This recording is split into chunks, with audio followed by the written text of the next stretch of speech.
Good morning. What is up, YouTube? Welcome back to the My Crypto Journey live stream here for coffee and crypto on, you know what day it is. I think it's our favorite day. Hump day, baby.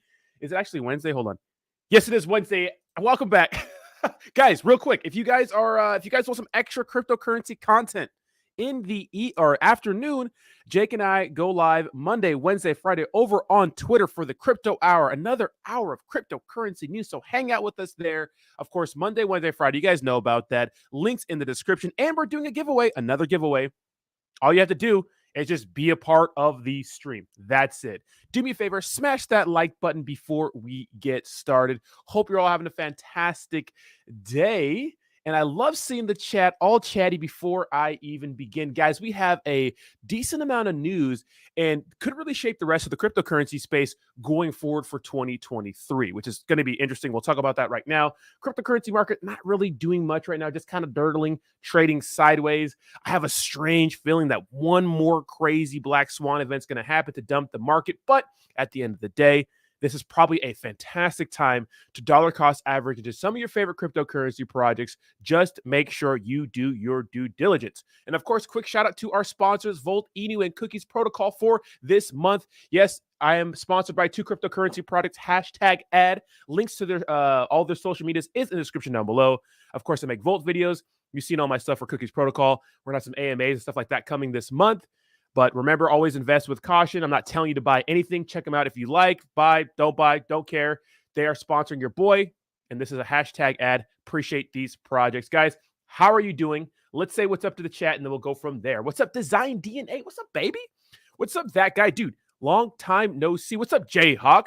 Dude, so we had a big WAGMI get-together yesterday, and Jayhawk actually beat me. So it was very, very fun. That game was actually pretty decent, man. So shout out to the WAGMI team for absolutely killing it. What's up, Contrix? How you doing? Mizzy Matt, what's up, baby? What's up, Robin Harris? How you doing? James, what's up, baby? Timbo Slice, what's up, baby? Javi, what's up? What's up? What's up? What's up? Tectonic video probably coming today, the how to buy Tectonic. Ricardo, how you doing? Eric, good morning. What's up, Javi? Javi on one, bro. Let's go, baby. Let's get the Rodney chance going. Thanks for gassing me up. I appreciate y'all. Thank you so much. Yes, smash the like button, subscribe to the channel. What's up, Racket Club? Edgar, what's up, baby?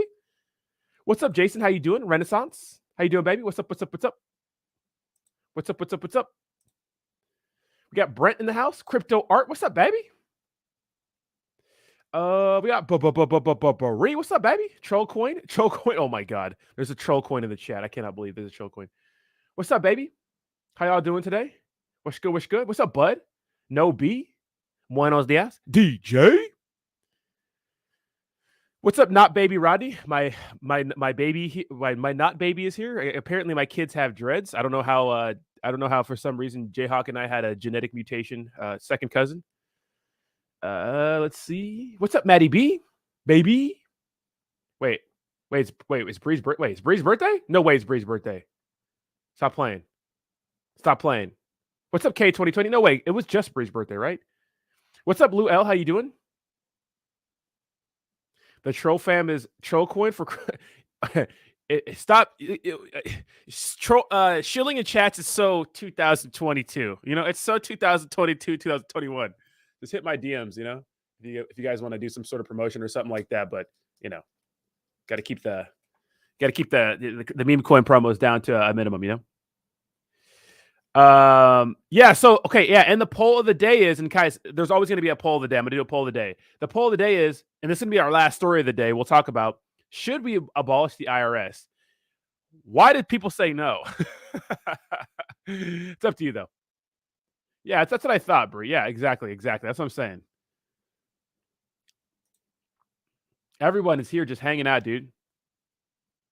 They'll be hostile. Oh, you're in the wrong part of town, brother. You're in the wrong part of town, brother. We're hostile over here. You picked the wrong neighborhood, brother. Howdy. Dude, I was driving yesterday.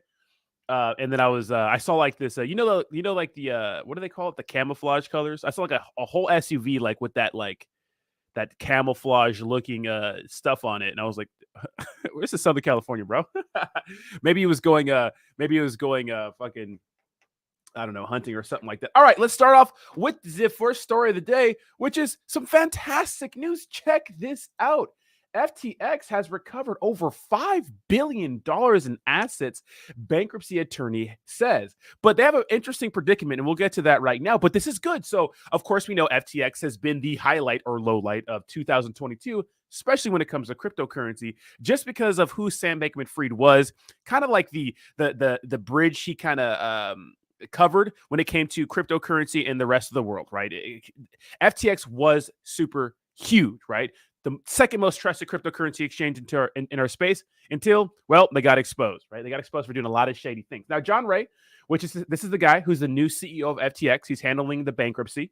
Now, there's a lot of theories on whether they should have declared bankruptcy. I don't know. I'm not that guy. I'm just getting the news, what I'm hearing. And, right, they're saying that, hey, we've recovered $5 billion in assets. Now, keep in mind, apparently the range was $1 to $10 billion in assets that they owed to customers, creditors, and those sorts of things. So will this $5 billion be enough to pay back the people affected and I mean, I guess it's everybody affected, right? Creditors, lenders, all that good stuff. And then, of course, the people that have their money stuck in these cryptocurrency exchanges.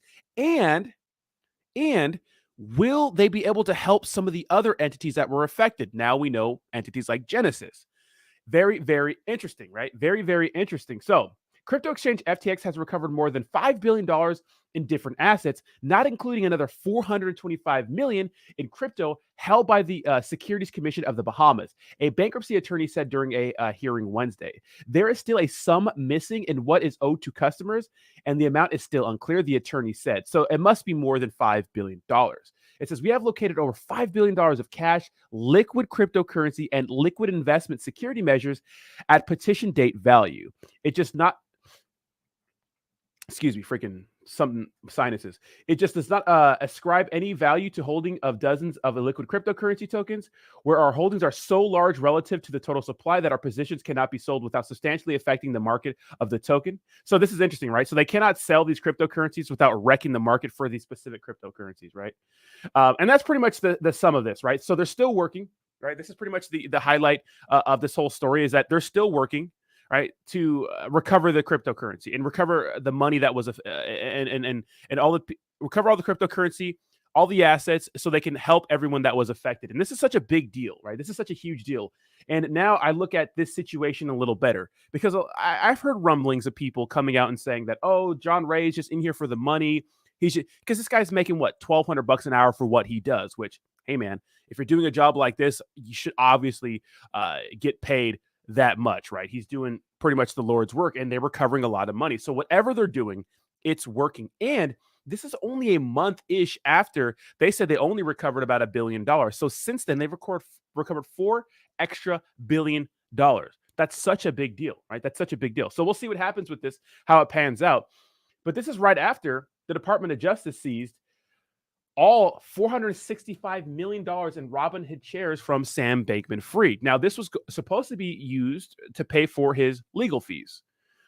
So I don't know how he's going to pay for, hasn't going to be able to pay to fight this out in court, but I'm sure he has many different connections. But I always wonder, I'm like, well, since some mysterious figure posted a $25 million bond or bail, how much more could he ask for from these people that are apparently backing him? I mean, I don't know, right? Obviously, rules for thee, not for me.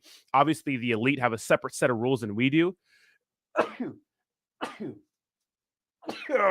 Allergies, so that's kind of a big deal, right? That's kind of a big deal. So we'll see what happens with this.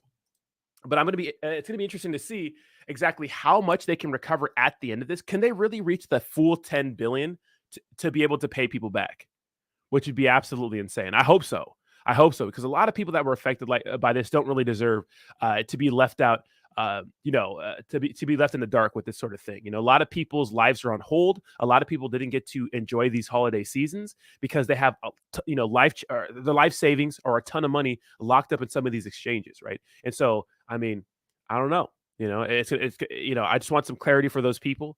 At least recover something back. 70 cents on the dollar, 50 cents on the dollar. It's better than nothing, right? In an ideal world, we'd want these people to get back every single penny, but sometimes it just doesn't, work like that. But the theory was, and I don't know if you guys have heard this conspiracy theories that SBF only turns out FTX US was fine the entire time, right? That's the theory, right? Because FTX.com was the one that paused withdrawals. FTX US was okay, but when SBF declared bankruptcy, that's when FTX US made it so you couldn't withdraw anything, right? And SBF pretty much said the entire time that we have enough funds to reimburse everyone. That was never an issue. And that's what he was saying. I mean, can we believe SBF? Is he a liar? I mean, I don't know. We'll have to see, right? It seems that way. But it seems right now that pretty much John Ray and his team are kind of vindicated. They're vindicated when it comes to them being hired to go in and clean up this mess. So I'm happy for this to happen. So what do you guys think in the comments? And then we'll move on to the next story. What do you guys think in the comments? Let's read some of these. All right, D's on some crazy stuff. Just don't get racy in the chats. Gotta have to kick you out. Let's see. Yeah, where's Bernie at? Lost in Crypto says that he has many different wallets. SBF 100%.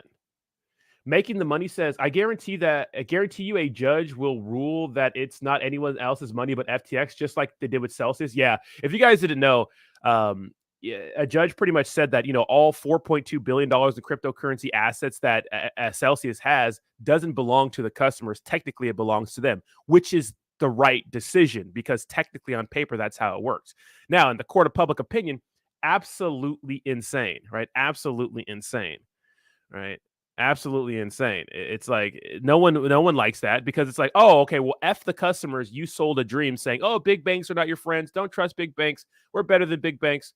Turns out, if you would have left your money in a big bank, you'd have been all right. If you would have left your money in Celsius, you'd have been stuck like Chuck. And this comes after we found out these guys were able to pull out millions of dollars before anybody else, right? So it's all very, very shady. But they're getting sued right now. Class action lawsuit, I believe, out of New York. And pretty much what they're saying, or maybe not class action, I got to double check that, but they are getting sued. And pretty much what they're saying is that Alex Mashinsky lied to a lot of people, which I think is very, very true. CC Green says they should return it to the smallest accounts first back into crypto. And that they lost that will not crash the market. Trust me, just a lame excuse to charge more and cost way more time if you ask me. Okay, so what you're saying is, wait, what are you saying? Oh, so CC Grid, are you saying that the FTX, when they divvy up this $5 billion, they should return it to the small accounts first? Like they lost more money?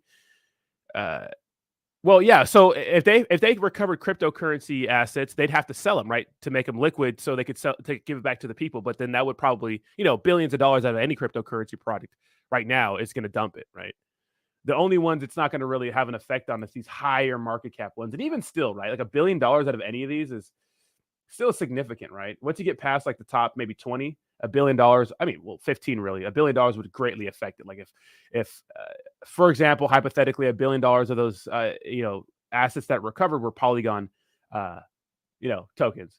Well, $7 billion market cap, that's going to be a lot. Plus liquidity and stuff. I mean, the liquidity to market cap ratio is always a way off, right? Uncle Ruckus says SBF trying to bail out by snitching. You think so?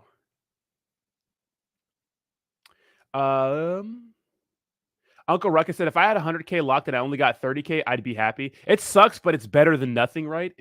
This is just the growing pains of cryptocurrency. Renaissance Kinetic says, Rodney, the 16th Amendment was never ratified, so technically taxes have been illegal for a long time. Now, there's an argument for that, right? We've heard about that. We have the troll coin people in the house. If you start shilling like something crazy, opinions on Trollcoin. I'm not going to get to anything till the end of the stream. We're not going to like check at any shit coins or anything until the end of the stream. So we'll talk about that a little later. I'm open to cryptocurrency, Cronos products, but we'll talk about it a little later. Yeah. So if you're shilling it, you're part of their community and shit. I'm going to start banning you if you start shilling that in the chat.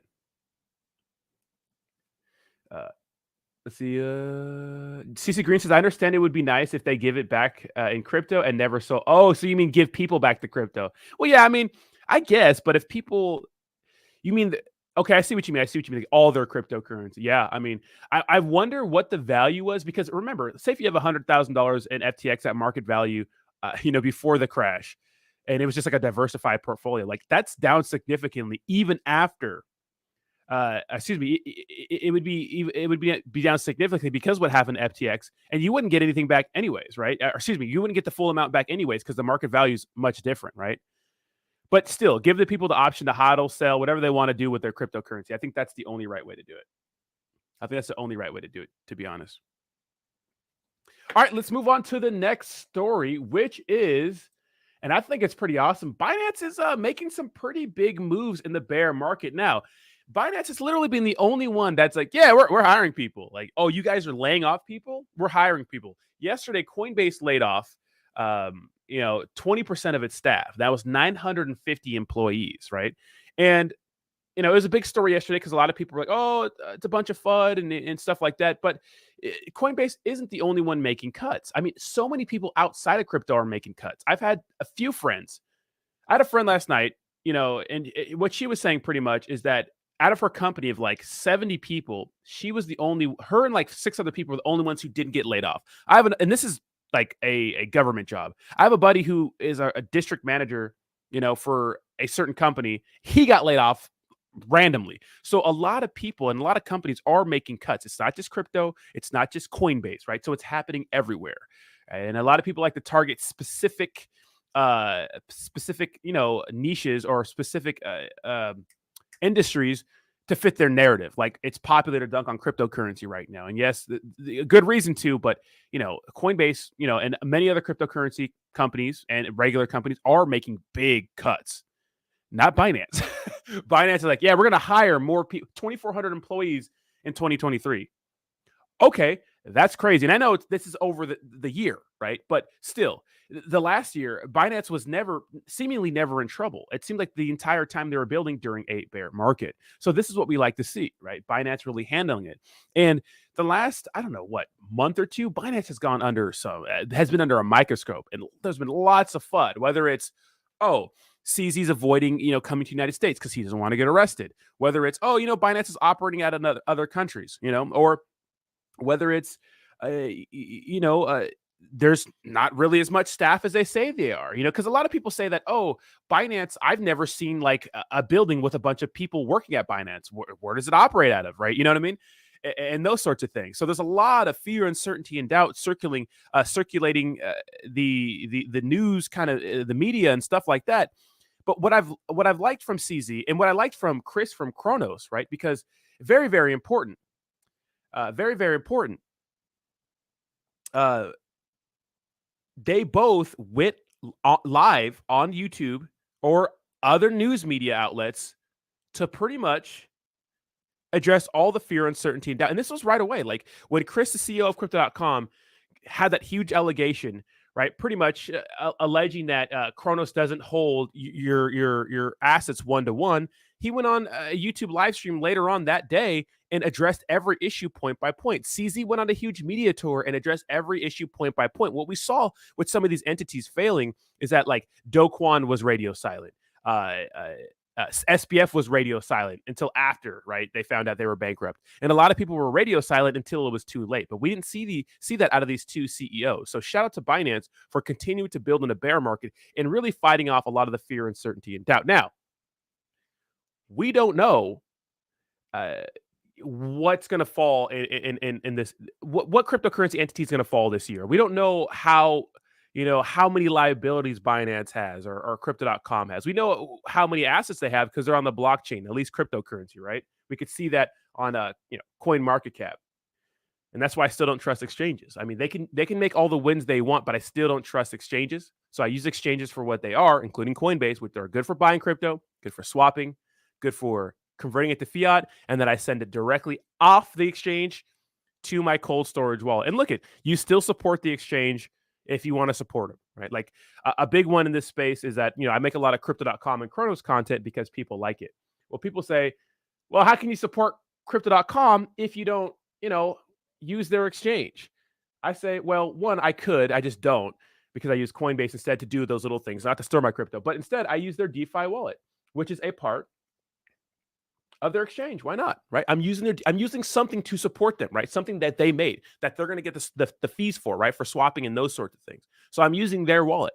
So I'm helping them out in some sort of way. And every major exchange has a non-custodial wallet. Binance has Trust Wallet.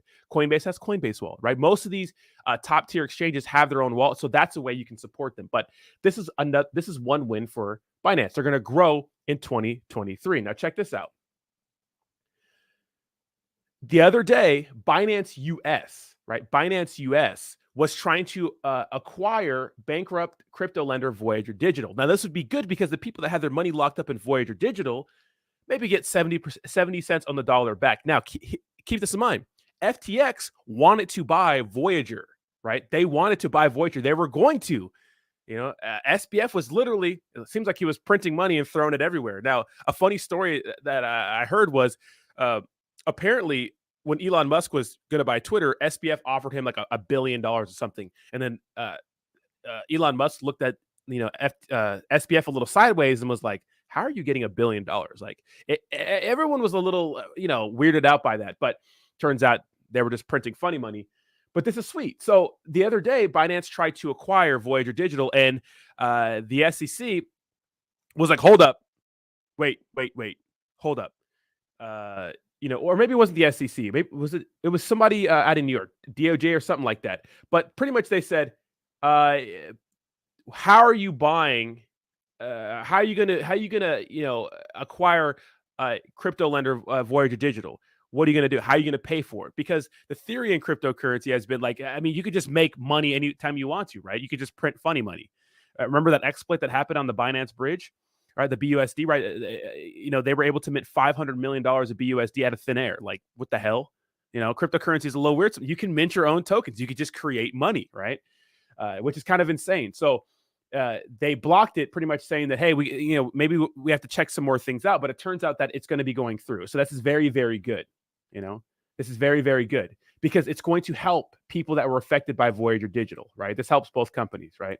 So shout out to them and shout out for Binance for expanding even a little more, even though, Binance US is separate from Binance.com, right? Binance.com. It says back in July, crypto broker Voyager Digital filed for bankruptcy, citing the market conditions. An array of firms lined up to save Voyager from insolvency. Now bankrupt firm FTX was a top contender. However, Binance US wing managed to garner the court's approval for the same. So it says earlier today, Bloomberg brought to light that Voyager will be selling its crypto platform to Binance US for $20 million.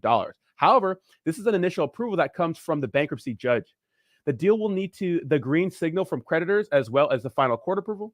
Before U.S. bankruptcy, Judge Michael E. Wiles completely accepts the associated bankruptcy liquidation plan. The deal cannot be finalized. Okay, so there's still some things that need to happen, but it looks like it may go through. It says, according to the terms of the agreement, Binance will assume ownership of the assets that Voyager is holding on behalf of its client, which amounts to $1 billion.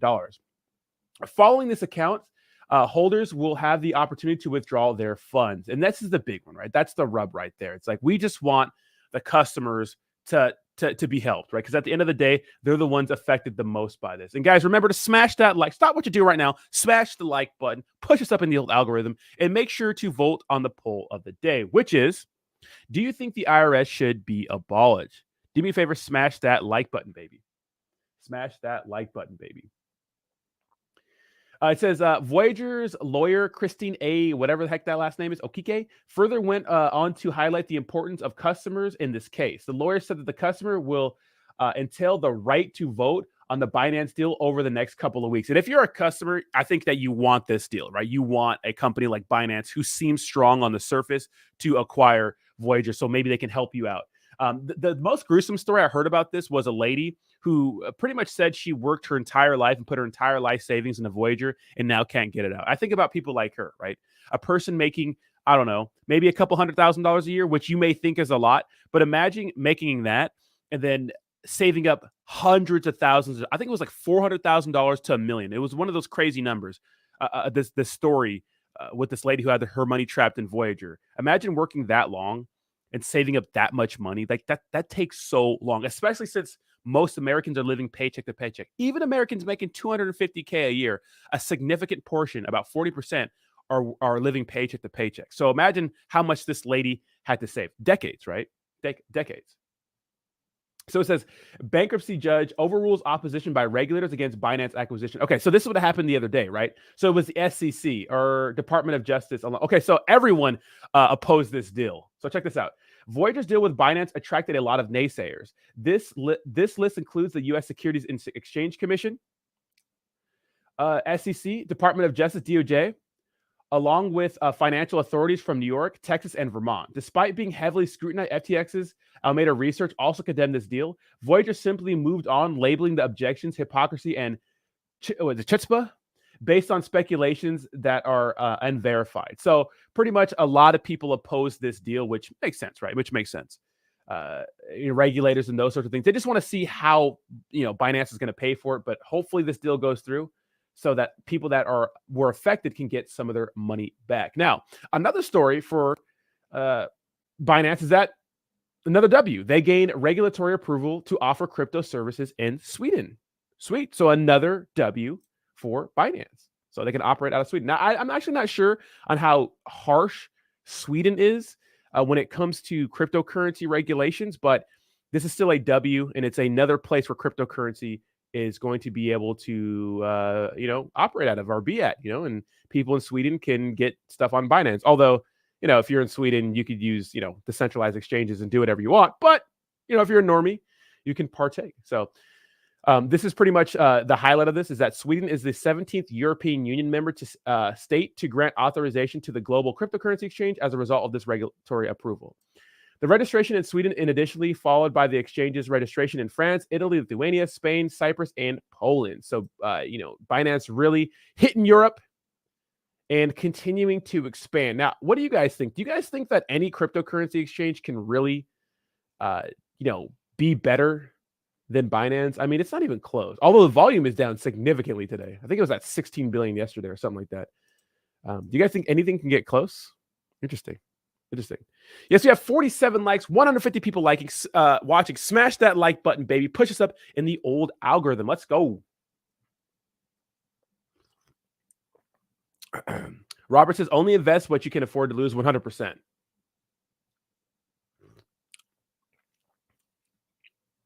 So what do you guys think of Binance making these moves?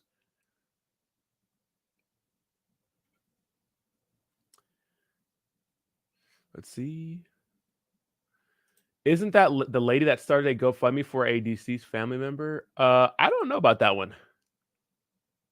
Yeah, her lesson is learned. I know. Putting up hundreds of $1,000s. Well, because if you're investing in the Voyager, you saw Mark Cuban and people like that talking about it. So, a lot of people were like, "Oh, okay, Mark Cuban's talking about it. Well, maybe I should, invest," which obviously wasn't the best idea in hindsight, right? Am I going to lay myself off? Absolutely not. We working, baby. We working. Yeah, cryptocurrency. You have to come in with that kind of mindset, right? When you're investing into cryptocurrency, guys, it's so risky, man. Anything but Bitcoin is so risky. So either you have to put money in that you can afford to lose, right? That's the mindset you have to have, and right, you might have to hold it for longer than you want to, or hold it longer than you think you're going to need to hold it. The meme coin madness is gone, guys. I don't know, Calvin. I don't know. I have to check that out. Let me see. So we know that the Federal Reserve is CPI tomorrow. I forgot about that, bro. CPI data is tomorrow already. Is it tomorrow? Let me see. I have to check that out. But we know that Jerome Powell, was speaking to a lot of central bankers, and apparently, he was making a point that hey, we're gonna have to do what we have to do to get us back to a healthy inflation number, and a part of that's going to be, making the economy look pretty bad, and when the economy looks bad, the people that are in power, unfortunately, they get blamed for it. So, which is a Democrat. So, and this next year is an election year, so it's a pretty bad year to really have to make the economy look bad. So we'll see what happens, but. Everyone's going to blame the current party for any harsh economic times, which, there's an argument saying, oh, well, the last administration printed all the money. And then people said, well, this administration has been spending so much money. So he said, she said, pointing fingers. I think we're all a little guilty, right? So we'll see what the hikes are. I'm hoping maybe 50 basis points, 25 basis points, something like that. Another 75 wouldn't be good. But let's hope that we get, some good data and those sorts of things. So we'll see what happens.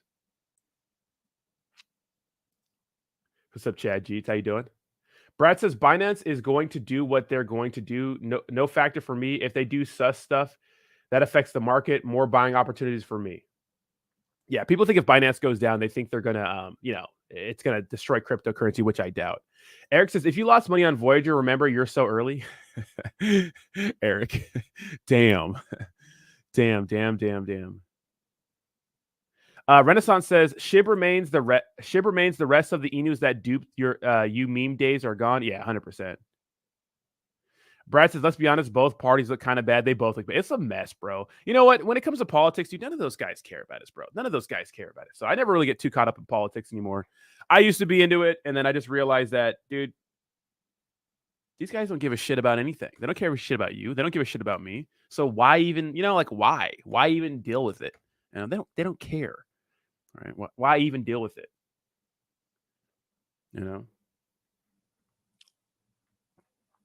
I mean, at least that's what I think. Now, another big story that happened, and it has to do with crypto.com. And this is very, very interesting. So I had an interesting Twitter DM this morning from a subscriber who has a friend that works over in Canada and deals with regulatory compliance. So check this out. Shout out to this person. I don't know if they want me to dox them. I'm not going to dox them or anything like that. But apparently, crypto.com has to delist Tether in Canada. Now, I assume that since whoever is part of their regulatory body, which I believe is called the Ontario Securities Commission, so the OSC, right? Whoever it is, all right, does not like Tether, right? And there's been a lot of shadiness surrounding Tether for quite a while, guys. I mean, there's been so many videos, primarily by CoffeeZilla and other people pointing out the fact that they've never really been audited, right, correctly, right? There's never been a legit third-party auditor to come into, Tether and really make sure that the assets they say that are backing them are legit. Because remember, Tether is the biggest stablecoin in the space, right? But I think the most trusted one, obviously, is USDC. I don't think it's even close, all right, when it comes to trust. I mean, you talk about the sentiment. I don't trust Tether because I don't know if that $66 billion market cap is real, right? And obviously, these cryptocurrency stablecoins have to be like liquid, just in case there's a run on the stablecoin, right? Say, for example, everyone wanted to pull out their money all at once, right? They need to make sure that they can service everybody all at once. Although that's not how real banks do it, but that's how crypto has to operate since there's such little trust, right? So for some reason, Canada's like, yeah, we don't want, crypto.com, you have to delist Tether, right? So very, very interesting. So let's read this. It says, citing its compliance with regulators in the country, crypto.com has announced its decision to delist Tether in Canada. And sidebar, guys, when these when these centralized exchanges operate out of any country, they're obligated they have to deal and abide by whatever rules and regulations that said country or said area says they have to abide by. That's the issue with centralized exchanges. They could do one thing or they could want one thing, but it depends where they're operating out of. For example, a big example of this is Binance in the United States. In some states, Binance you can't even use it, Binance US, in some states. It's because every state's a little different. It's like how marijuana is legal somewhere, it's legal. It's like it's not legal in Texas, but it's legal in Colorado. It's like it's dumb, right? It's just dumb. But that's the downside to using a centralized exchange. Whether if you just had a DeFi wallet, like a crypto.com DeFi wallet, and you lived in Canada, no one gives a shit. It's like, who cares, It says, okay, since Decrypt has reported on a notice sent to users in the country that the cryptocurrency exchange platform will no longer support transactions involving the stablecoin. It says, the exchange's support of Tether's transaction will end on January 31st. Very, very big deal. It says, according to Decrypt's coverage, moreover, Crypto.com has reportedly spoken about its desire to comply with regulatory bodies in the country and its motivations behind Tether's fate. So, Crypto.com announces Tether delisting on January 31st. Crypto.com is one of the biggest exchange platforms on the planet, which is why many were surprised at the announcement of the delisting of Tether in Canada. The move was reported by Decrypt following a notice sent to users within the country. It says a spokesperson for crypto.com told the Crypt that the platform delisted USDT for users in Canada in accordance with instructions from the Ontario Securities Commission. In a statement, Furthermore, they stated that as a part of our pre-registration undertaking for restricted dealer license, the spokesperson said. And the email, the DM I got pretty much says a high end or a guy high up in the OSC, which is the Ontario Securities Commission, hates crypto, but he generally has a pickle for Tether. So it says, I guess he hates crypto, someone high up, and he really hates Tether. So that's the DM I got, I guess, from a person who works closely with the OSC. So very, very interesting. So thanks for that DM. I won't dox you, my man. But why would Canada hate cryptocurrency or not like it? Only because they had one of the craziest collapses back in 2018 and 2019. Now, there's a Netflix documentary about this. I think it's called what is it called? Trust No One, right? It's called The Hunt for the Crypto King. So, okay. So this was founded by a guy named Gerald Conton, right? We'll get to the co-founder here in a second, right? So this is Quadriga FinTech centralized exchange. This was Canada's largest cryptocurrency exchange. It was absolutely insane. In 2019, the exchange ceased operations and the company filed for bankruptcy with 215 million in Canadian dollars, or about 190 million US dollars. So 190 million US dollars. Okay. 115,000 customers lost their money.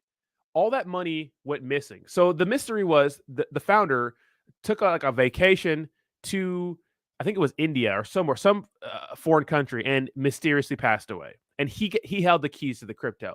Now, what makes this really, really shady is that the co-founder, Michael Patton, and I made a video about this, right? Whose real name is Omar, right? Not Michael. His name is Omar Danani. His fake name is Michael Patron, right? Right. This guy, he was arrested in 2008 for doing a bunch of credit card internet fraud shit, right? He was arrested in the United States and what do you call that? Extradited back to Canada, right? Because he's a Canadian citizen. Well, since then, he's been involved in many other shady, suspicious dealings before he got into the Quadriga exchange. Now, this guy wasn't done at all. Last year, there was a popular cryptocurrency project called Time Wonderland on the Avalanche blockchain. Look at this. Look at this project. Unless they delisted it from here. I guess they did. It was a popular cryptocurrency project on the did it really? Is it gone for real? No way. Let me try to Google it. But he was a part of this project and no one knew about it. No one knew about it. Here it is. It's called Time Wonderland. It's still here, but they still have a lot in their treasury. Interesting. It's still a DAO. I still have money in this, but if it pumps, it pumps. If it dumps, if this ever pumps again, I'm streaming from a yacht. But this guy was the chief financial officer for the Time Wonderland project after the collapse of Quadriga. It's like, this is why cryptocurrency is kind of shady, because you have these guys who move from project to project to project to project to project, and they weren't doxxed the entire time, right? He went under a name Sifu. And the only reason why we found out that this guy was the chief financial officer for another cryptocurrency project after this Canadian one went down was because Zach XBT, blockchain detective, if you guys don't know who that is, Zach XBT, he's right here. He has like 347,000 followers, exposed them, right? So he exposed them, which is absolutely insane. So Canada has all these crazy memories of huge things collapsing in their country. So why the heck would they be friendly to crypto at all? But it doesn't look good for Tether. This circles back to Tether. It's like, there's a lot of it's okay. So crypto.com has to delist them. What other cryptocurrency exchange that operates out of Canada has to delist Tether? Probably all of them, right? So is it going to go to the United States? Is it going to spill anywhere else? That's a very big deal. We'll see what happens, but it's not looking good, right? This is going to force a lot of people to sell their Tether, obviously, right, or cash it out. So it should be very, very interesting to see how this plays out. But it seems like a FUD piece at first, but it's like, I mean, if you're the Canadian, securities branch, I'm sure you're looking at this a little sideways, and just a little standoffish towards crypto. It makes sense to me. And do me a favor, smash that like button, baby. What do you guys think about this situation?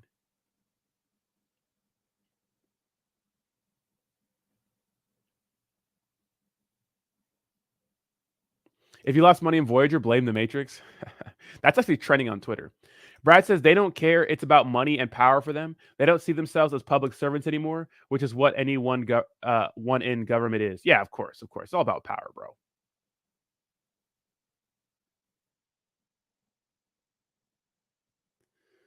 Let me see.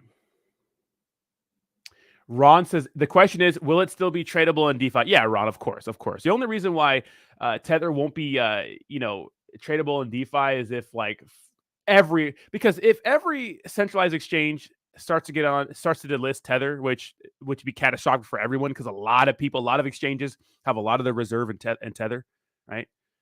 Because they do.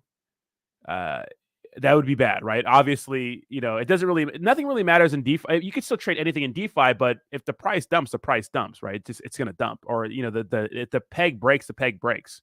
It doesn't matter if it's in DeFi. It doesn't matter if it's on a centralized exchange.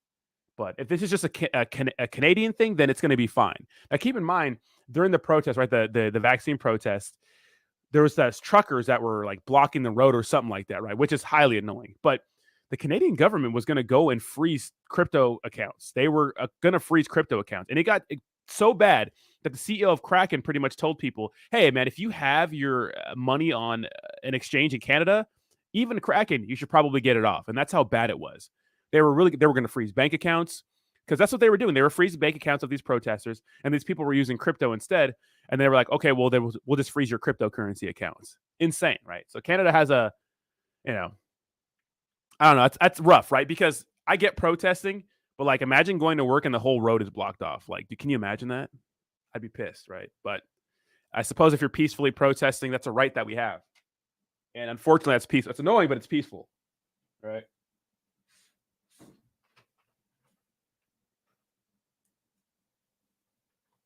At least it's peaceful, right?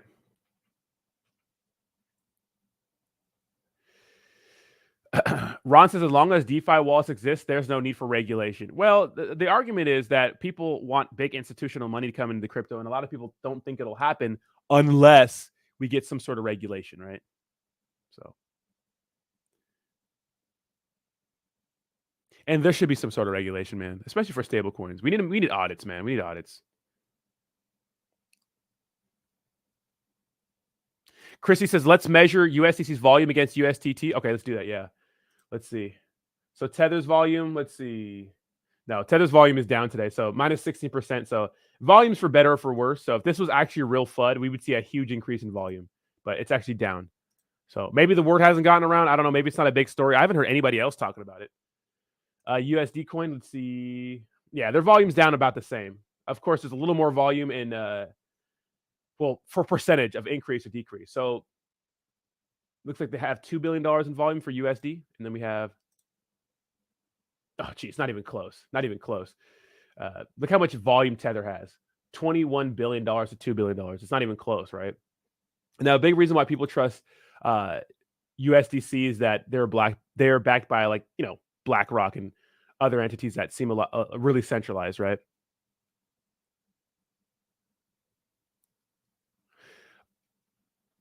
Ron says cryptocurrency threatens every financial institution and government in the world, specifically Bitcoin, because it's uncontrollable. 100%, Ron. 100%. And they don't like it. It's obvious they don't like it, right? That's why they're creating CBDCs, right? They're creating central bank digital currencies. Why did Cronos delist Tonic? Cronos did not delist Tonic. Cronos delisted Tether. Don't tell me I put that in the. Did I put that in the? I don't think I put that in the title, did I? No. Yeah, Tether. Yeah, Cronos delist Tether in Canada.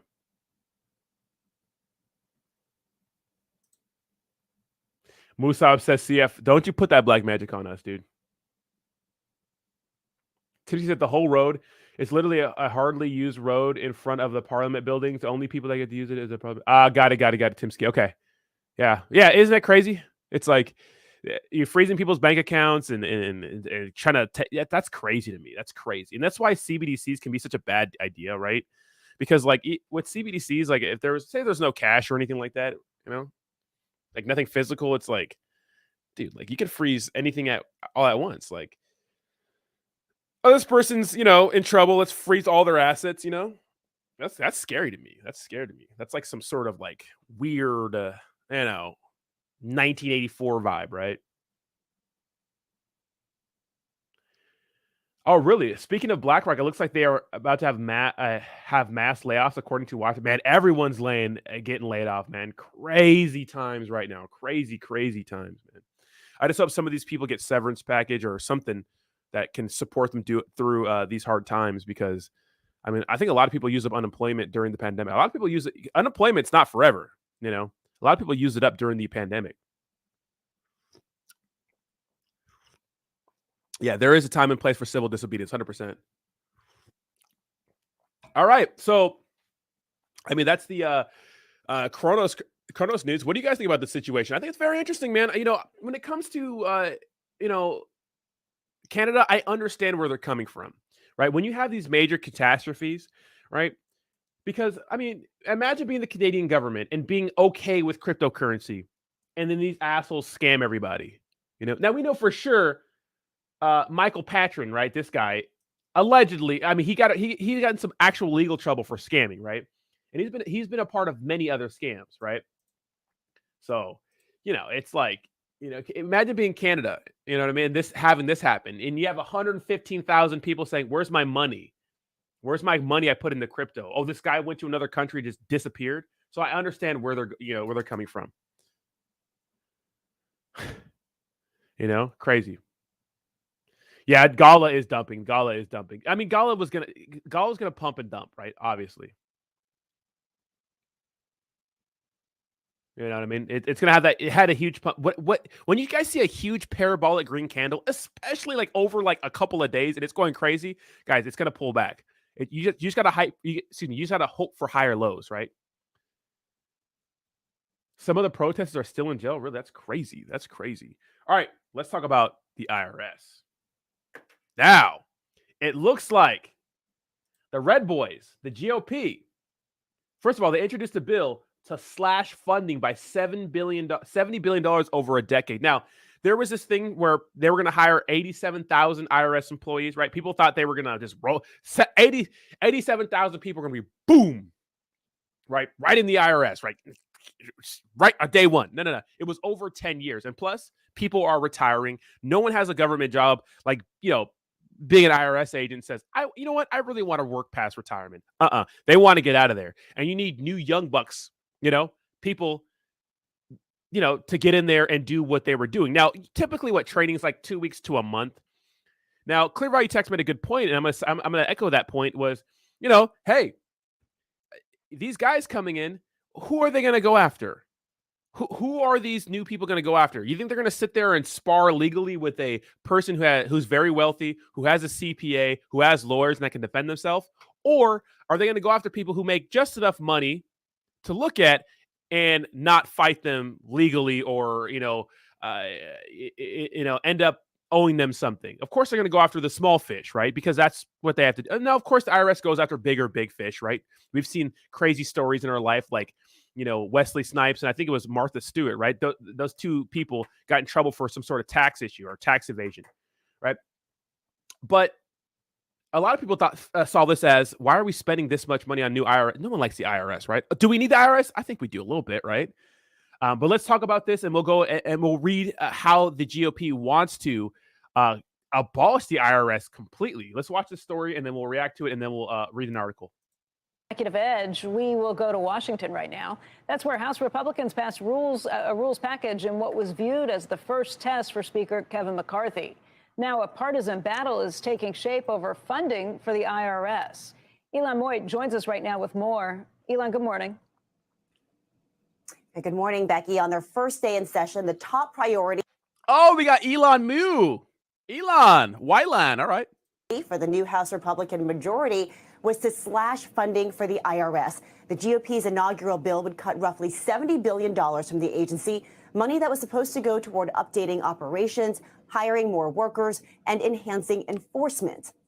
Now, this bill did pass 221 to 210 along party lines, all Republicans in favor, all Democrats against. Democrats vowed to defend those dollars, though.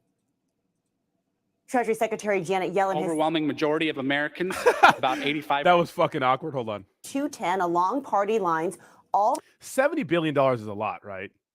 Republicans in favor, all Democrats against. Democrats vowed to defend those dollars, though.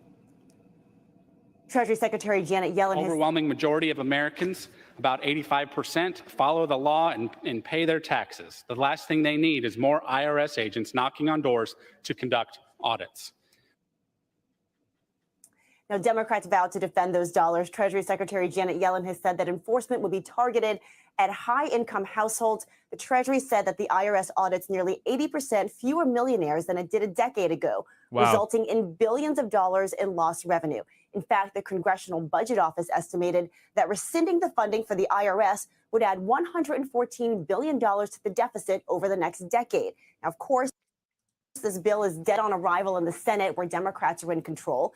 And President Biden warned yesterday that he would veto it if it ever did land on his desk. So, guys, this was just a taste of the partisan politics that come over the next 2 years. And Republicans made clear that they are ready for this fight. Back over to you. Interesting, right? Because there's many steps this has to go through to get approved, right?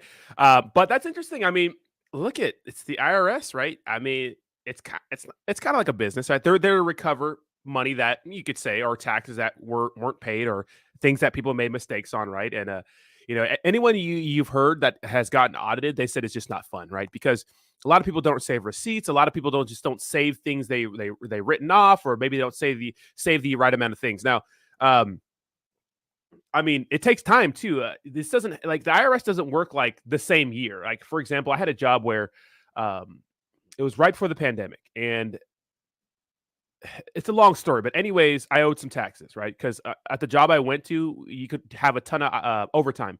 And for some paychecks, we go exempt. And I went exempt for a little too many paychecks, and I owed the federal government a few $1,000s. Well, I didn't get hit with a bill till like 3 years later, which is crazy, or 2 years later. So they work kind of slow, which, I owed them those taxes. So that was them reaching out to me to get the money, right? So they're saying that, yeah, this will help us save $70 billion over 10 years. Yeah, but how much money are we going to lose from people not getting audited, right? So that's kind of the argument here. Yes, here we go. What's the next big issue on the agenda, Elon?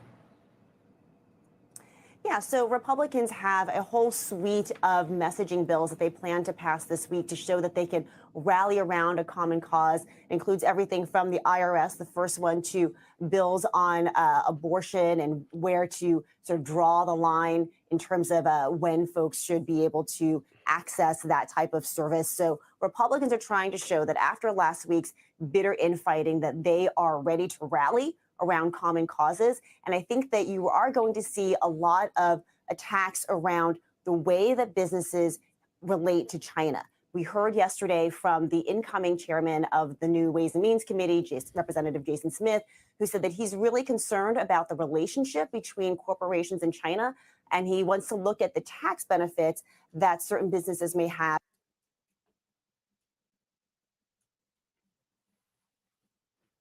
What happened, Elon? Why are we dying, Elon? Come on. Come on.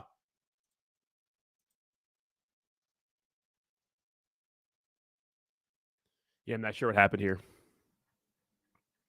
Looks like Elon, live. All right, or Elon, the cool Elon, I guess. Yeah, so yeah, I mean, obviously. As they deepen their relationships with China. Go. So I think that that's going to be one important area for investors to pay attention to. Because Republicans, even though they know that they're not going to be able to pass anything and get it to the president's desk, they are ready to make sure that their party can unite, and they want to present that united front after some pretty messy politics last week. Yeah, so obviously this won't go through, but this is the sort of thing that really resonates with a lot of people. A lot of people are like, yeah, defund the IRS, abolish those motherfuckers, yeah, you know what I mean? What was the big movement we had like a couple years ago? Abolish the police. What kind of dummy? What kind of brainiac idea is that? Right? Abolish the police. Okay. You know what I mean? Okay. You guys remember that autonomous zone they had in Seattle or Washington? What a joke, right? I think it was Seattle, right? What a joke. What a joke, right? Yeah, but DJ makes a good point. Simple business. You got to spend money to make money. They need the additional funding in order to do more audits and collect more back taxes. 100%, 100%. But all the crypto bros are like, yeah, abolish the IRS. You know, what's crazy is that obviously this is not going to go through, but maybe all the people that left the United States, to get a move to maybe Dubai or Puerto Rico, which I'm telling you guys, each and every day. Like in 2024, like I already know, like a lot of us are going to have some crazy capital gains. Like this last year was pretty bad. I'm sure a lot of us are down pretty bad, right?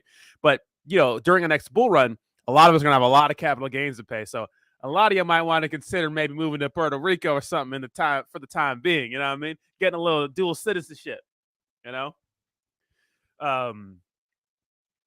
Because I mean, 30-something% more sometimes on your cryptocurrency. That's not fun, right? No one likes that.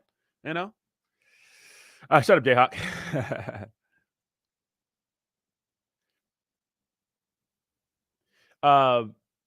Brad says, what's the high income household? Mine, I make more than most people, but I don't make that much. I still can't afford to fight the IRS. People like me are prime targets. You know what's crazy is like we report income before taxes, but why? Why? Report it after taxes, because that's what really matters. Like, why? You make $100K a year, but how much of that is take home? And everything I've been watching about entrepreneurs and business and those sorts of things, like it doesn't matter what profession you're in. It doesn't matter if you're a doctor or anything. If you don't own your own business, if you don't, if you're not able to do your own tax write-offs and write things off and to be like pretty much run your own business, be your own boss, essentially, you're getting taxed insane, right? Those people get taxed the craziest. And it's usually the upper middle class that gets taxed like the most, right? And you see this like I saw this example growing up. For example, not with taxes, but like how left out like the middle class and upper middle class really are. Because say, for example, when I grew up, we had a bunch of welfare and food stamps and stuff like that. So I always got like free lunch and stuff at school. But then I'd have friends who couldn't qualify for those things. And so they'd pack a lunch. And I was just like, why don't you qualify for free lunch? Like, oh, our parents make too much, or like my family makes too much. And when I look at them on the surface and I look at like the lifestyle they live, it didn't seem like they made that much, And so I was like, really? Like, you make too much? That seems a little weird, It doesn't appear to be that way. So that's a little weird, when it comes to, the middle class is kind of in a weird spot, and that's why, people focus so much on the middle class evaporating, right? I mean, you want to have a strong middle class in any stable society, right? When you have a society that's either really poor or really rich, that's like a true sign of a third world country, right? Like super, super rich and super, super poor and like zero middle class or just a little bit. So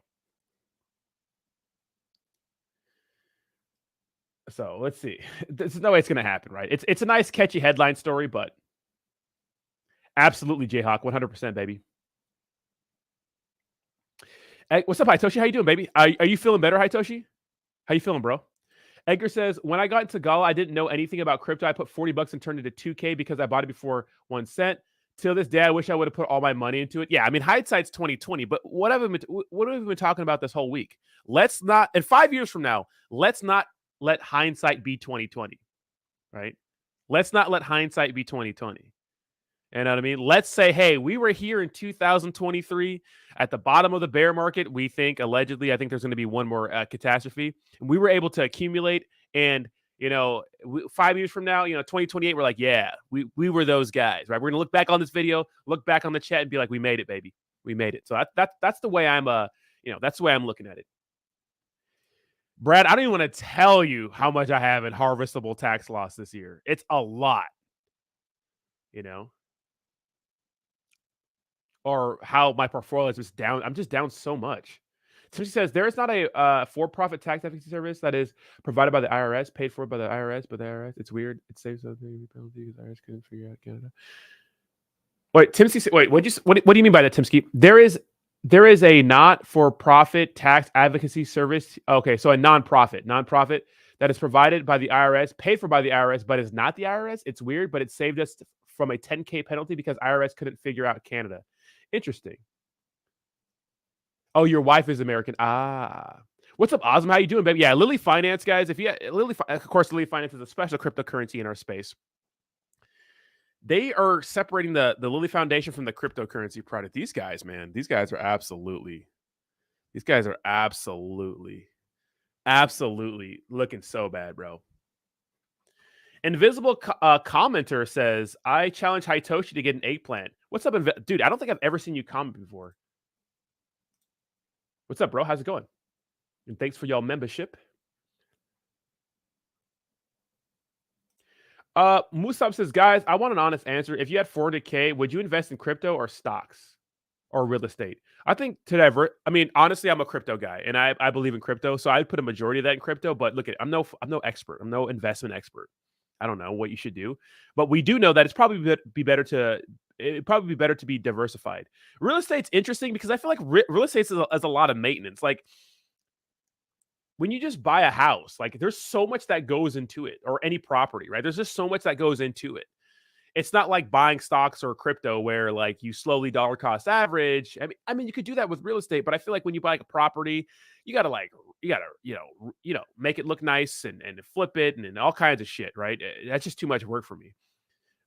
Or you can hire a manager to do those things for you, and you could be the person that provides the capital. Yeah, but maybe diversify with that, Maybe 33% all around. That's definitely Bernie. For sure, that's Bernie. Invisible commenter? I don't think so. Unless they have another membership account. DJ says, I was that rowdy. My parents were making just enough to where we didn't qualify for government assistance, but at the same time, what they were making wasn't quite enough. I had to work all through high school. Yeah, man, that's a lot of people. I'm glad you're feeling better, Hitoshi. Yeah, right, right, Roger?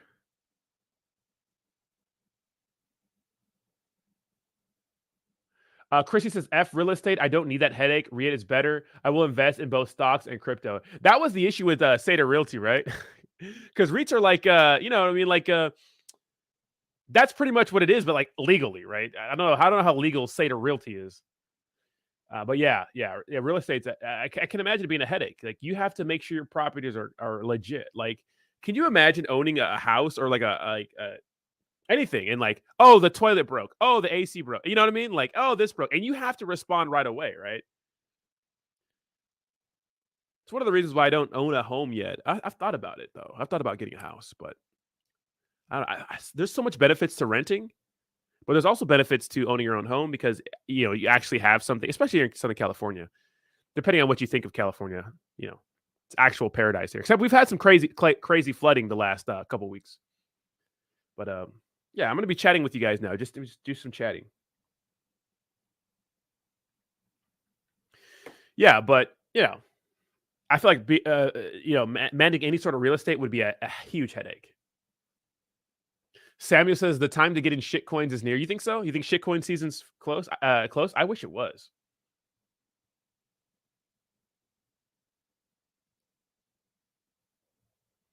Invisible Degen has been maybe they just don't invisible commenter. Yeah, you do have a let me go to your profile. This is not Bernie.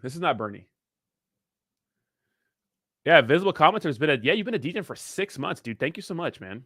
Jesus Christ. That's true. You have been a DJ for 6 months.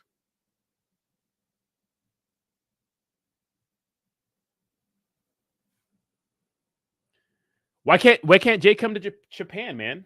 We're doing a DJ in Japan trip. You guys ready? Oh, let me mute my mic. I got to fart.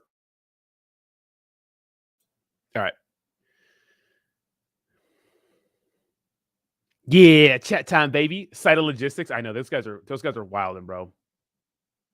Bree says, I'll take flooding over snow. At least it's warm. Absolutely not. Flooding is not. No. Santa Barbara is absolutely flooding like crazy. Look at Proxy. Just added your boy B Roots is in it too. Nah. Brad says, I'd hammer dividends. There was a few where you could draw as much as I make a month minus OT and interest. I'd live off that if I had enough. Yeah, so yeah, dividends are nice, but you just have to have a massive amount of money to make any sort of income, like legit income to live off of a month, like millions of dollars, right? Chrissy says the issue with finding the right shitcoin is easy to find one like Bonk, and this market could. Yeah, it's hard, Chrissy. There's no signs that say this is going to be the best meme coin, right? I mean, the best way to make a pump in this space is just to get into something that's going to be on like a call channel. But even call channels, call groups, it's like once they're called, they're going to dump after, Like literally, once these guys go on a call channel and people are talking about the shitcoin, like people are going to start selling, right? Degens, I don't think Japan is ready for the degens. I was actually supposed to go to Japan and with my ex-wife at in early 2019, and I booked the Airbnbs. We got our tickets. I got my international driver's license because I wanted to. First of all, getting your international driver's license, all you have to do is just go apply for it. It's $20. I got it through AAA. I did everything, and then that's when the pandemic hit. Literally, and our layover was in China. So, so I was like, oh yeah, obviously we can't go anywhere. And this is before we knew how serious it was. So I remember instead of going to Japan, we decided, hey, let's just do a road trip to Oregon to Portland. And the entire time we were driving on the road trip, that's when the world started to really fall apart and people started to freak out. But it was still fun. Lily is migrating to a V2. Jesus. So my Japan trip got canceled in the worst way. I was supposed to go to freaking. It sucked. It sucked. Shibo, what's Shibo, Luel?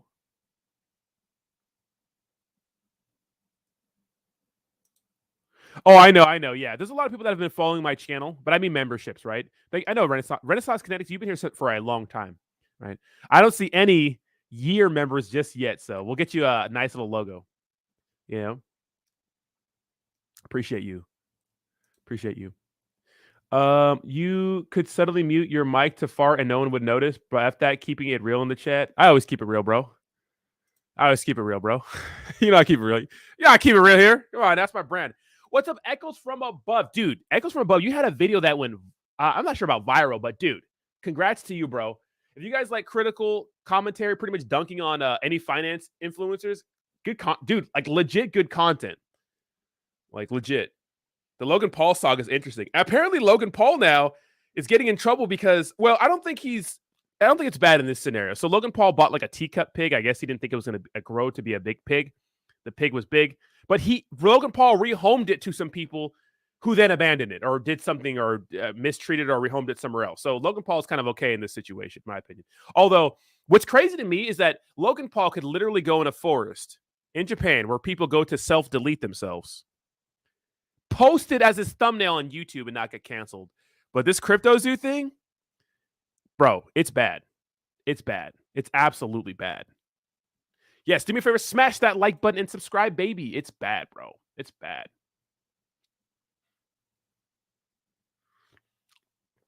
Yeah, Echoes has been killing it, bro.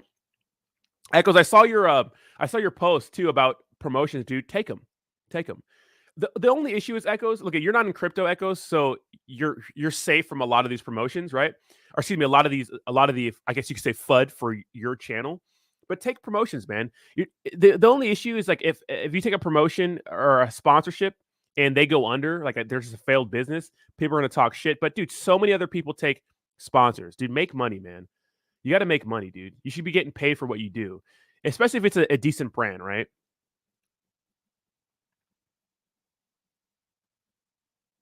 Yeah, don't take crypto promotions. They'll eat you up unless you're Rodney. I don't give a shit what people think, bro. Rodney, but because my content is similar to CoffeeZilla, well, here's the thing about CoffeeZilla. CoffeeZilla doesn't need to take promotions because look at how many views he gets.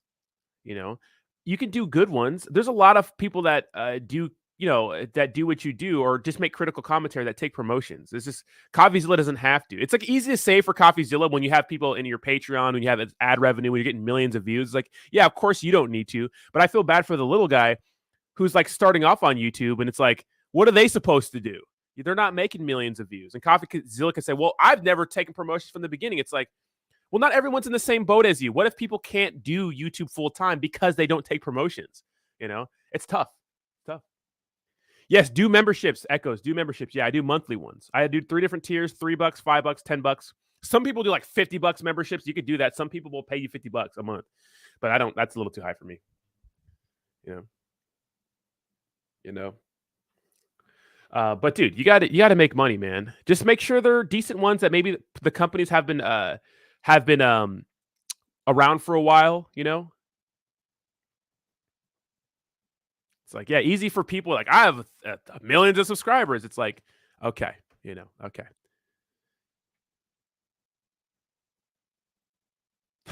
Awesome. I'm changing mine to $100 a month. No way.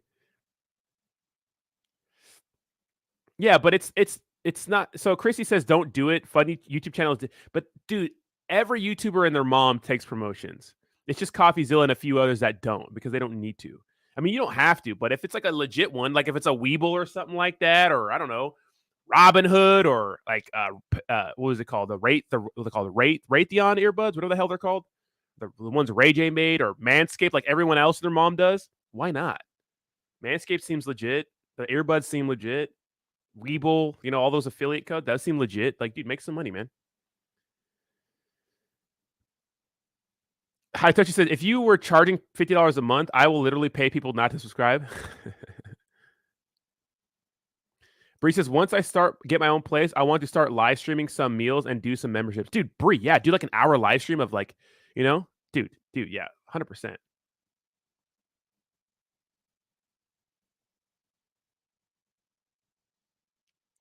DJ says, that's where people got to be careful trying to be a YouTuber. You're going to have to put a lot of free work in your channel to grow. Too many YouTube channels just take any sponsorship and say anything. Yeah, obviously he's out of crypto. Yeah, no shit, Chrissy. He's not going to take crypto promotions because he's not. Like, first of all, they wouldn't. No finance guys take crypto promotions unless they're like really high, right? And like the Meet Kevins of the world and the Jicks and the the Meet Kevins. Yeah, obviously he's not going to do that, dude. Obviously. Right. And yeah, so it says, but I think that what happened was didn't like, was it Spencer? Wasn't he promoting a company and then they went under? Like sometimes companies go under. You think they're going to be around? So what happens if like Manscaped goes bankrupt? Then what? Then what? What if Ray J, and Raytheon, everybody's go under? Then what? Yes, man. I did a month deal with them where I made educational videos for them. So hopefully that helped for you. But they couldn't renew the sponsorship. What's up, Teddy? How you doing?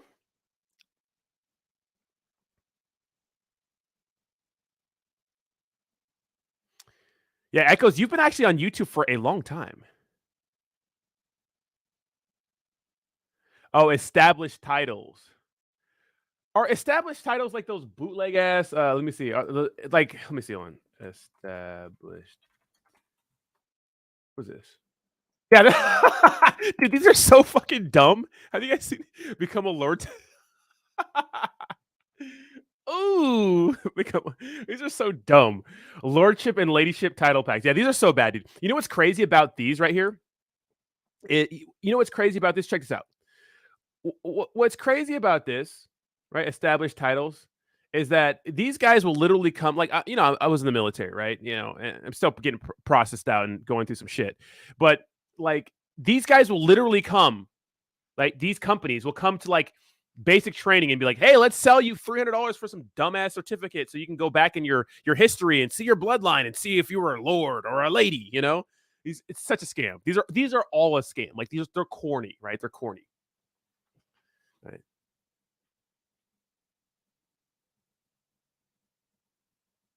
Damn. Okay. Yeah, I started my YouTube in 1 month after you. Echoes. The grind is real, bro. The grind is real, but this is feasting season for you, Echoes, because these motherfuckers are getting after it. Like, literally, you have free real estate in Meet Kevin's head. It is hilarious, bro. And you know what's crazy, Echoes? Your video, and you guys got to watch this video where he compares pretty much Meet Kevin's course to Andrew Tate. It's insane. It's like, dude, top G, Oh man. And you guys hear about that story with Andrew Tate? Apparently, two of the chicks that accused or whatever, they're pretty much saying that all those accusations against them are wrong. And Andrew Tate made an extra interesting point.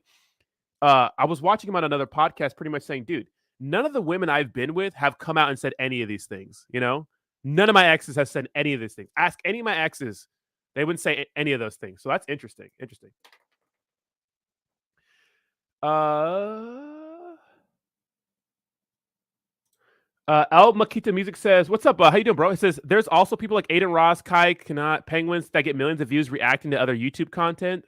Well, so it's covered under fair use, right? So that is a niche, like Charlie, for example, right? Moist Critical, which is one of my favorite YouTubers. Literally, a lot of his content is reacting to other people's content. They all react to each other's content and stuff like that, and people watch them because people like their commentary.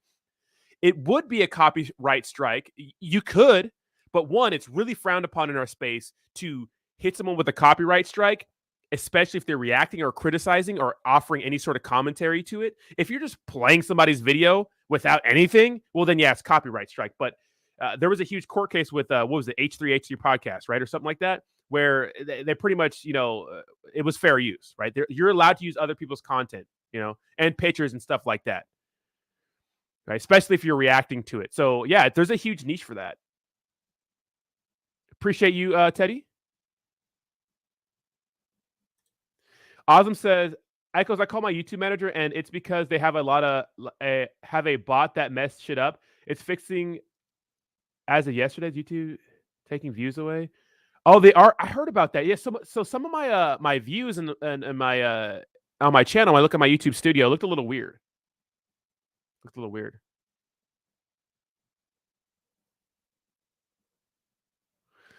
Steve says, I'm starting to think Canada is not a fan of YouTube memberships, or at least the bank I use. Canada's all kinds of effed up sometimes, bro. Yeah, he legit stole Andrew Tate's course. Hilarious. Well, I got hit with a copy strike strike once by Ryan Patrick. It was last year around this time because I reacted to one of his videos on or we were kind of going at it because he was supporting St. Tom and Lily Finance. I was talking shit, and as I do, and I reacted to one of his videos and he hit me with a copyright strike. And it took me 3 appeals to get it removed. Even it was covered under fair use. Clearly, I was reacting to it on my morning show, and it was like for a 5-minute segment. And then Ryan was like, "Oh, he just wanted to stick it to me." And although he cleared it up though, because once I appealed it, they removed it, and Ryan's next step would be to go to court, and we'd have to duke it out in court. And of course, since then, Ryan and I are friends, but.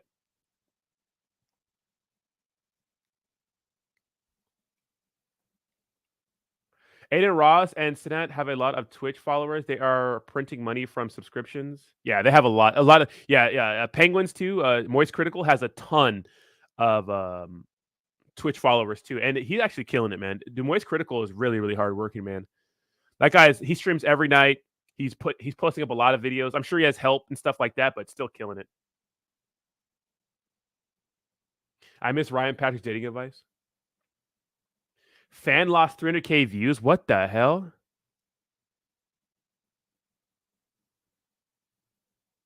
There's a new Saitama 2023. No, there's not, bro. No, there's not. No way. No way there's a new Saitama 2023. That's actually kind of hilarious. That's impressive.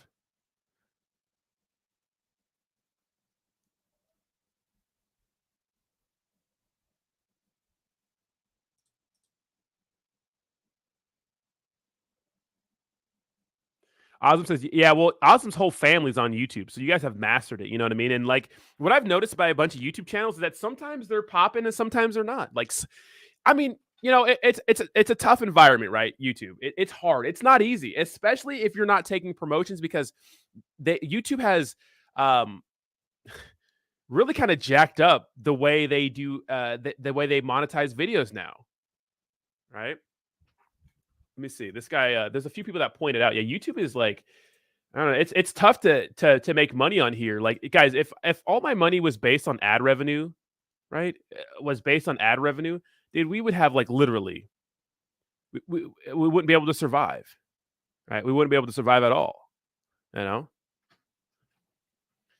There's just ad revenue is not good, guys. The reason why I'm able to stay afloat was for one, because cryptocurrency promotions, right? I take those.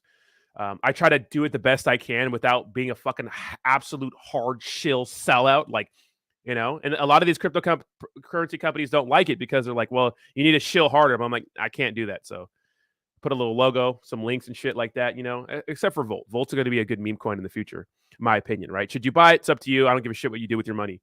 But if it wasn't for memberships, you guys with the eggplants and then donations on my the morning, my streams, that's where most of my revenue comes from. Memberships and donations. Ad revenue is like non-existent since I don't really get a ton of views on my standalone videos. I get 1,000 here and there, but 1,000 views is like $8, maybe. Let's go to my last video. Let's go to one of my videos. Like, I'll even show you guys right here. Let's go to some of my videos. Because I really don't care. I mean, I've always showed you guys. Let's go to my a video a couple days ago. This Gala Games video has 1,500 views. $1.79 for 1,500 views. $1. I got 7 subscribers from that, so it's nice, right? Because it tells you what's working. Now this one had 3,500 views. I got $17. Right? This gained me 25 subscribers. So it tells you like, hey, what you should talk about. Now, you know, so I go to like what's another one? Logan Paul apology video. What did this get? $12, you know, for 4,500 views. So it's like, look it. You know how many views you have to get to make money in this space? It's crazy, right? It's not what y'all think, right? It's not what y'all think. You know? Let's go to my most popular videos. Let's go how to bridge. I think my most popular videos. What? Or how to. My most popular video is this Terra Luna Classic one. Where's it at? Terra Luna.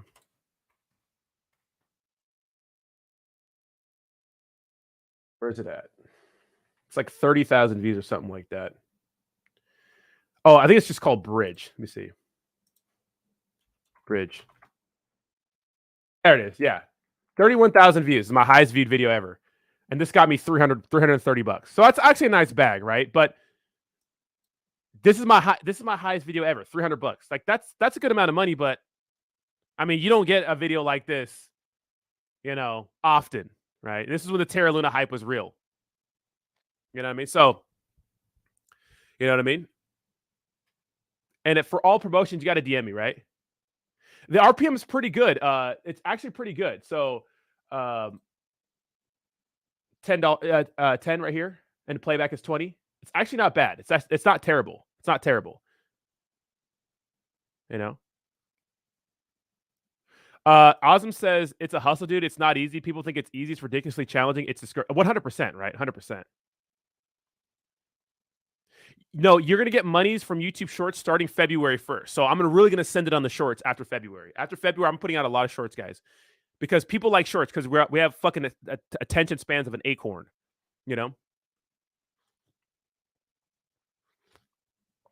So after February 1st, a lot of YouTubers have to, they had to opt in for that, but yeah. And this is all ad revenue, right?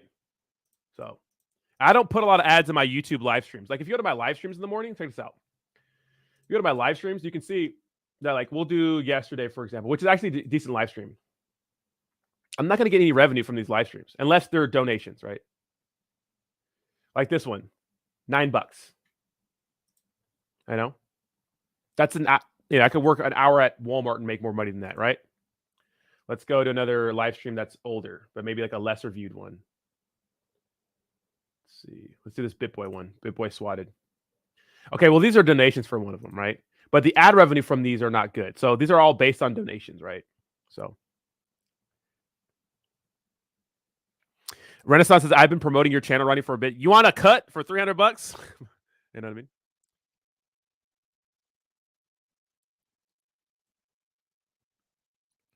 Bree says, I read something that says you need... no, I don't think so, Bree. I think if you're already monetized on YouTube, you should be good.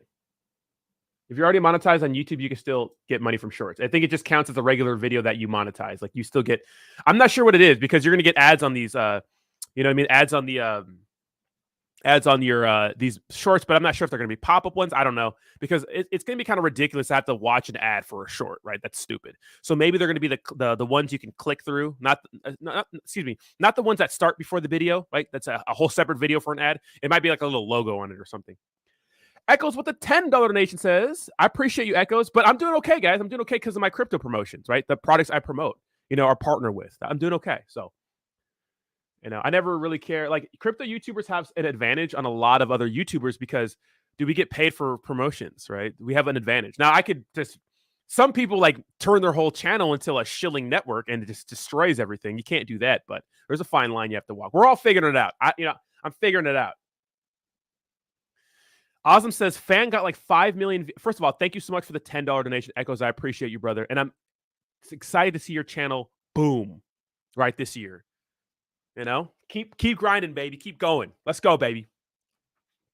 Ozum says, fan got like 5 million views on a short and made $1.50. That's crazy, yeah. So going forward, shorts are going to be monetized.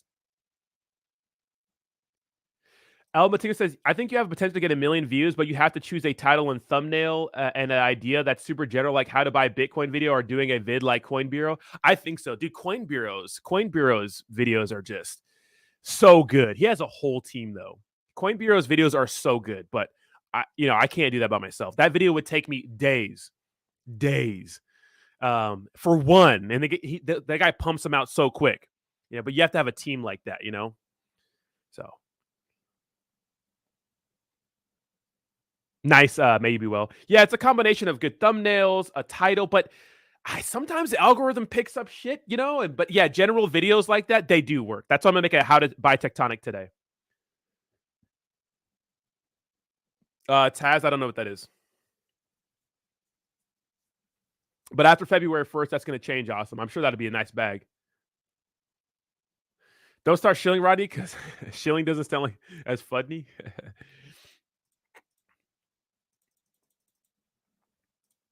Hey, guys, make sure to hang out with me and Jake at 3 p.m. Pacific Standard Time today, guys. We're going to be going live for the Crypto Hour on Twitter. We're doing a giveaway, so be nice.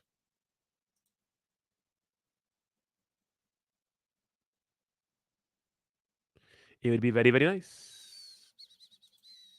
Oh, we got another donation. Says, here's another one, bro. I really appreciate you giving me great advice. I'm probably going to start a membership because ad revenue really sucks. I'm telling you, Echoes, get a membership, bro.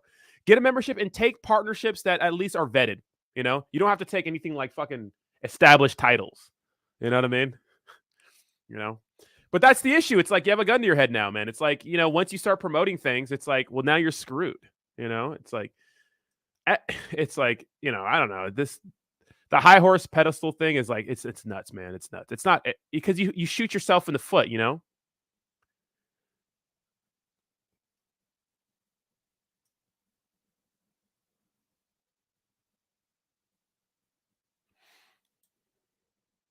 But thank you so much for the second donation. I appreciate it, Echoes. And Lazy Jedi with the $2 super chat says, for one super chat, a stream you can feed Rodney. Dude, I'm good. I'm fine. I appreciate y'all, though. Hey, here's the thing. It's like, hey, all you got to do is keep working, keep grinding, bro. Keep putting out content, keep adding value, Views are going to be one time, you know what I mean? As long as you're trying to, like, upgrade. The thing that, like, gets me, right, and it makes me happy is that when I look at, like, my content, over the year, from where it was to where it is now, like, dude. You know what I mean? Like, dude. To where's let's go to my content. What's Kuma Inu? Wait, why can't I? Oh, Kuma.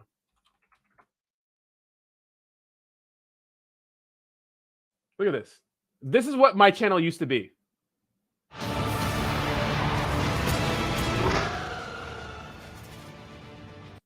What's up, YouTube? Welcome back to my Kuma. It's just a screen recording. This is what my channel used to be, a screen recording. And now look, my dumbass face is in HD with a sick little studio. You know what I mean? Like, that, we're making the progression. We're making the progression, and that's what it's about. It's only been a year, and look at the upgrade. You know what I mean? So, hey, man, just keep grinding. Hey, the algorithm will like you, man. There will be a popular crypto that comes out. There will be a popular something that comes out, right? There will be something. There will be something.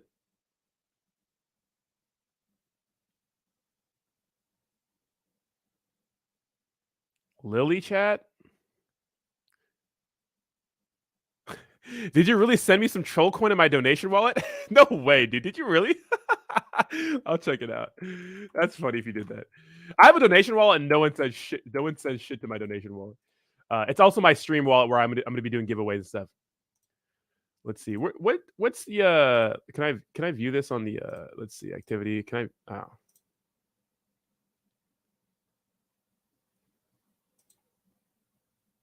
That's funny.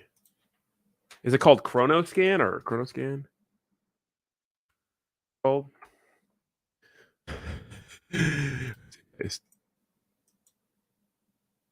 Oh my god, you did. Wait, did you? You did send me troll coin. You fucking. I've been sent troll coin to my donation wallet. Is this your advertisement? Is your advertisement? You guys are crazy. You guys are crazy as hell, bro. Y'all out of your damn minds. You know what my video for buying Tectonic is going to be? Well, let me open up my Cronos DeFi wallet. It's looking to be this. This is gonna be my buying swap tonic trade. That's it. How easy is that, right? It's easy. Kishu's pumping. Thanks for the troll coin. I'm selling it all. I'm selling it all right now. I'm about to do a swap. How do I swap this? Let's go to VVS Finance. Let's see how much this is worth.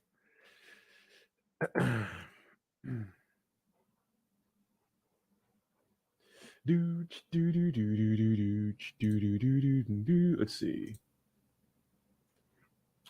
how much we got. Let's see how much we're working here. Oh, I have to get the contract address, right? Oh, let me copy the contract address one time. Rosemary, heaven restores you in the. You guys like the wait, no results found. All right.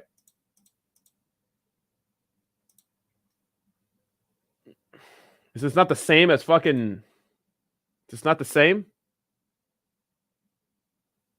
Oh, are you even out yet? Guys, this is not an endorsement to buy Trollcoin. Not yet. Everything's got to start somewhere, 100%. Ren Rodney in 4K. Well, this is so check this out. I do have 4K. Let's see. It sucks. This sucks. All right, check this out. Watch my dumbass face right here. Check this out. This is not looking good. This is 4K. This is not looking good for Tether, and I hope this doesn't. This looks kind of bad right here, but it's supposed to be 4K, right? But it's because StreamYard doesn't let my camera do its full potential, you know, which is unfortunate.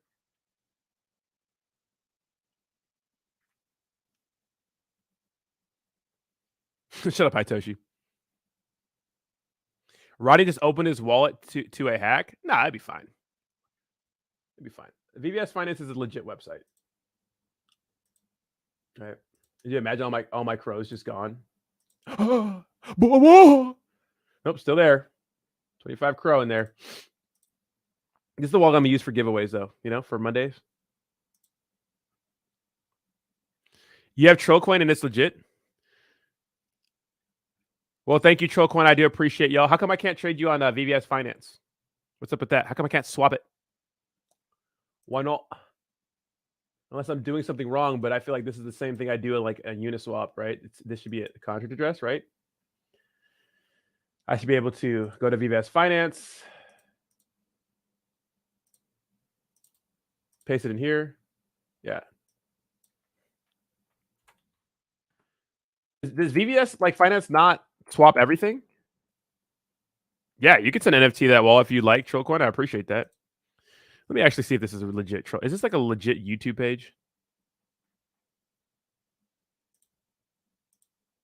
Go to channel. Well, you just, let me see about. Dude, you just joined last month. So. I don't know, maybe you're wrecking me. I don't know. Oh, let me see.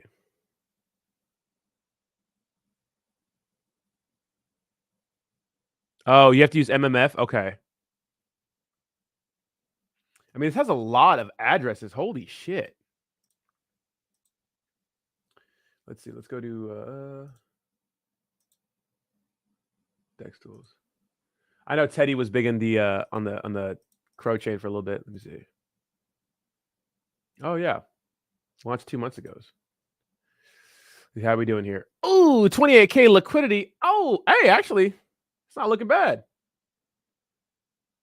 You have a lot of holders though for the market cap size. That's kind of crazy to have 13,000 holders and only have a market cap of 137K. What's up with that? But the price looks good. What the hell's up with what's going on here?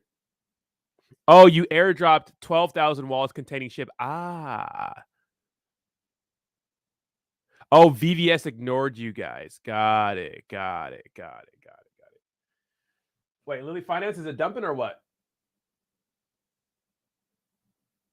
Are they pulling the liquidity? They're probably pulling the liquidity. Okay, this makes sense. We'll put it on the watch list since you guys gave me coins that I'm going to probably sell once they pump. Let's see. Oh, is this the new Lily Finance? Jeez, these guys are just making. I think this is the new Lily Finance. Don't buy this. I don't know anything about that, but yeah, they're probably pulling liquidity out because they're launching a new contract. I think that's what's happening. Maybe I don't know. Ooh, yeah, looks like a rug, right? Nice troll coins. All right, guys, I'm gonna get out of here for the day. Thanks a lot for hanging out with me. I appreciate you. Oh, thanks, you little weirdos. Have a fantastic day. I'm going to be dropping some content a little today. Not too much content, maybe a video here and there, but we're going to be going live at 3 p.m. on Twitter for the Crypto Hour. So appreciate you guys. Enjoy the rest of your day, and I will see you tomorrow. Bye-bye. Bye-bye.